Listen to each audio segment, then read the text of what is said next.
Hello दोस्तों, कैसे हैं आप सब। आज की हमारी कहानी है बहू का अपमान। सोनम की अभी नई नई शादी हुई थी और ससुराल उसे भा नहीं रहा था। रोज की तरह सोनम रसोई में काम कर रही होती है। तभी सोनम की सास मंजू देवी सोनम को आवाज लगाती है, अरे बहू, चाय पिलाएगी आज या बाहर चाय की दुकान पर पीनी पड़ेगी चाय। वह बेचारी जल्दी जल्दी हाथ चलाकर चाय बनाती है और चाय बाहर लाकर कहती है, माँ जी लीजिए चाय। मंजू देवी चाय का एक घूंट पीकर बोलती है, कितनी बेकार चाय बनाई है। माँ ने कुछ नहीं सिखाया और चाय के कप को पटक देती है। तभी सोनम की ननद पायल रूम से निकलकर फेस पैक लगाती हुई आती है, जिसे देखकर मंजू देवी कहती है, अरे आ गई मेरी बेटी, बिल्कुल सही किया जो फेस पैक लगा लिया। तेरा चेहरा एकदम खिला खिला लगेगा। कितनी सुंदर है मेरी प्यारी बिटिया, किसी की नजर न लग जाए। कहते हुए पायल की बलैया लेने लगी। रसोई में खड़ी सोनम सोच रही थी, कल जब मैंने फेस पैक लगा लिया था तो माँ जी ताने दे रही थी, कितना भी लगा ले, जैसी है वैसी ही रहेगी। बेचारी सोनम चुपचाप अपना चेहरा साफ कर लेती है।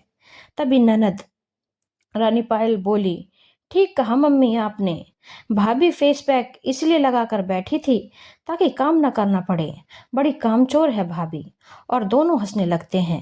शाम को मंजू देवी के भैया भाभी और भतीजा आने वाला था।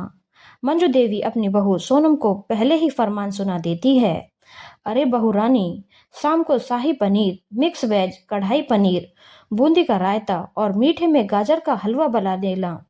याद रखना, सारा खाना उनके आने से पहले बन जाना चाहिए। जी माँ जी कहकर सोनम काम में लग गई। सासू माँ ने घर के सारे पर्दे, सोफा कवर सब बदल दिए। खुशी से फूली नहीं समा रही थी। शाम को अपने बेटे प्रतीक को फोन करके बोला, बेटा प्रतीक, शाम को मेहमानों के लिए कालीचरण के फेमस समोसे और जलेबी ले आना। बाकी नाश्ता घर पर ही बना लेगी बहू रानी। शाम को ही मंजू देवी के भैया भाभी आ गए।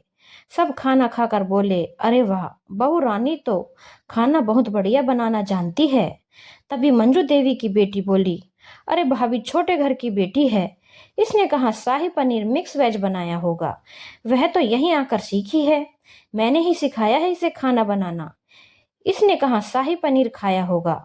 बेचारी सोनम की आंखों से आंसू बहने लग गए और वह चुपचाप किचन में अपना काम करने लगे। प्रतीक भी अपनी पत्नी का अपमान देखकर चुपचाप सुनता रहा और कुछ न बोला। सबसे ज्यादा बुरा सोनम को यही लग रहा था, कम से कम प्रतीक को तो उसके सम्मान के लिए आवाज उठानी चाहिए थी।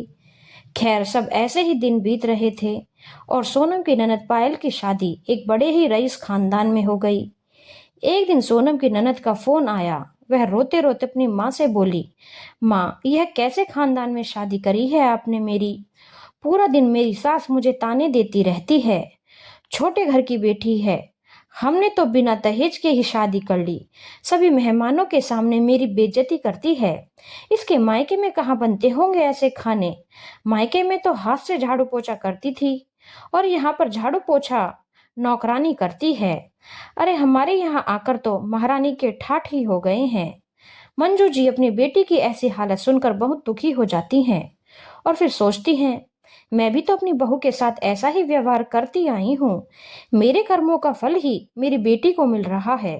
कहते हुए सोनम को अपने पास बुलाती हैं और बोलती हैं, मुझे माफ कर दो बहू, तुम तो मेरे घर की लक्ष्मी हो और तुम्हारा अपमान करती रही मैं अब तक, इसीलिए आज मेरी बेटी ससुराल में दुखी है। ऐसा कहते हुए मंजू जी ने सोनम को गले से लगा लिया। आज सोनम सही मायने में अपने ससुराल की लक्ष्मी बन गई थी। धन्यवाद दोस्तों। अगर आपको कहानी अच्छी लगी हो तो चैनल को लाइक, शेयर और सब्सक्राइब करना ना भूलें।